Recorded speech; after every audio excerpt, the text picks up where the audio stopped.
2026 FIFA বিশ্বকাপে ব্রাজিলের trophy জেতার সম্ভাবনা 10%-এরও নিচে।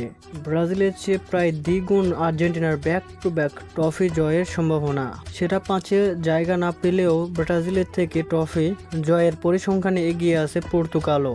বিশ্বকাপের আগে এমন তথ্য দিচ্ছে ক্রীড়া বিষয়ক ও পরিসংখ্যান ভিত্তিক প্রতিষ্ঠান অপটা। আর মাত্র 47 দিন পর মাঠে গড়াবে গ্রেটেস্ট অন আর্থ। এরই মধ্যে শুরু হয়েছে জল্পনা কল্পনা, কার হাতে উঠবে বিশ্ব ফুটবলে সেরাদের সেরা হওয়ার ট্রফি। সেই কল্পনাকে গাণিতিক সমীকরণ হিসাব নিকেশ করেছে ক্রীড়া বিষয়ক জনপ্রিয় ডেটা অ্যানালিটিক প্ল্যাটফর্ম অপটা, যেখানে বিশ্লেষণ করা হয়েছে কয়েক হাজার ম্যাচের ডেটা এবং দলের ঐতিহাসিক এবং সাম্প্রতিক পারফরমেন্স। তথ্য বলছে 5 তারকা চ্যাম্পিয়ন ব্রাজিলের এবারের বিশ্বকাপ জয়ের সম্ভাবনা 5.6%। তবে গ্রুপ পর্বে ভিনিদের উঠতে যাওয়ার সম্ভাবনা আছে 61.82%।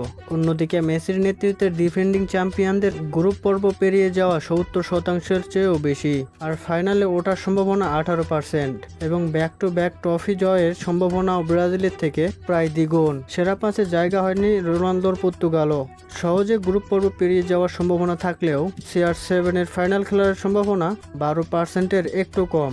আর ফাইনাল জেতার সম্ভাবনা ব্রাজিলের থেকে 1.5% বেশি। তাহলে প্রশ্ন, কারা এবারে top 3 favourite to win the World Cup? Opta বলছে 3-এ থাকবে ইংল্যান্ড, যাদের এবারের আসরে চ্যাম্পিয়ন হওয়ার সম্ভাবনা 11%-এর একটু বেশি। 2-এ আছে পরাক্রমশালী ফ্রান্স, যাদের ফাইনাল খেলার সম্ভাবনা দাঁড়িয়েছে 20.80% এবং ফাইনাল জয়ের সম্ভাবনা 12.82%। অপটার মতে এবারের বিশ্বকাপ জয়ের সম্ভাবনা সবচেয়ে বেশি স্পেনের, যেটা বলছে ইয়ামালদের হাতে এবারের বিশ্বকাপ ট্রফি ওঠার সম্ভাবনা 16.41%।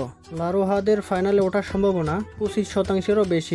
আর গ্রুপ পর্বে কেপ ভার্দে, সৌদি আরব ও উরুগুয়েকে পিছনে ফেলে সেরা 32-এর লড়াইয়ে চলে যাবে তারা সহজেই।